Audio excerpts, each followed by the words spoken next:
Admission and parking is free.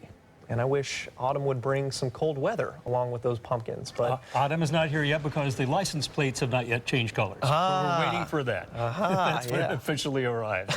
We've got some storms. You can hear them outside right now. And if you're throughout most of our viewing area, you're hearing them on outside with a lot of positive strikes. Let's take a look at how today was. Other than that, not bad this morning, early afternoon. Wasn't until about 5 o'clock that they started coming in Charlotte County and southern Sarasota.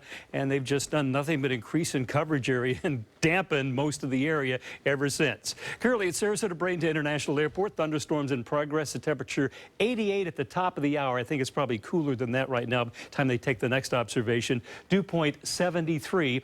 Our high this afternoon, a warm 93 degrees. Last night's low 73. You can see the averages and the records for this date. Let's take a look at where those storms were coming from. Down over southeast Florida, a lot of moisture surging during the afternoon in our direction. And it's going to be with us for another hour or so before we start to dry out. You can see a lot of lightning down there in Charlotte County and southern Sarasota County from these storms spreading. Just look how broadly that coverage area grew during the afternoon. And right over the heart of Sarasota, we have a fairly strong storm with lots of lightning. Please stay indoors during these storms because these bolts could be deadly, especially these blue positive ones. And we've already had 210 lightning strikes just within this red box area.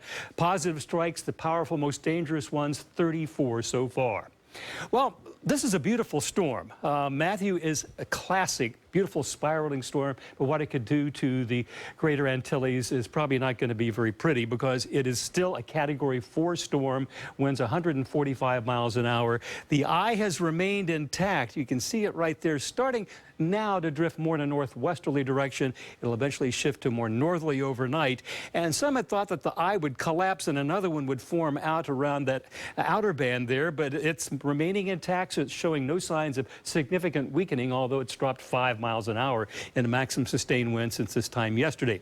Hurricane warnings in effect for Haiti, eastern Cuba, and Jamaica. Category 4 force winds are likely over Haiti, but it's the rainfall on the dirty side of that storm coming in right on through Monday into Tuesday that could cause devastating floods. We've been talking about that for a couple of days. It weakens to Category 3 over the Bahamas and then Category 2 off the Atlantic coast late in the week. We are still outside the cone of uncertainty, so if this predicted path remains, we should not have any significant influences on the Gulf Coast, but they could have storm surge tides along the Atlantic coast.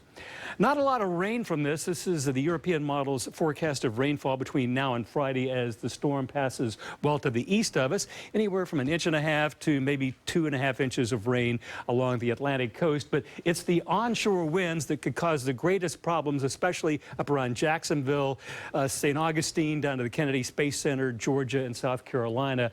We will have to watch that very closely. People along the Atlantic coast could still have problems. We here on the Gulf Coast should not. Here's our future cast showing a front to the north of us. It'll go stationary before it gets here. Tomorrow afternoon, more storms over the area.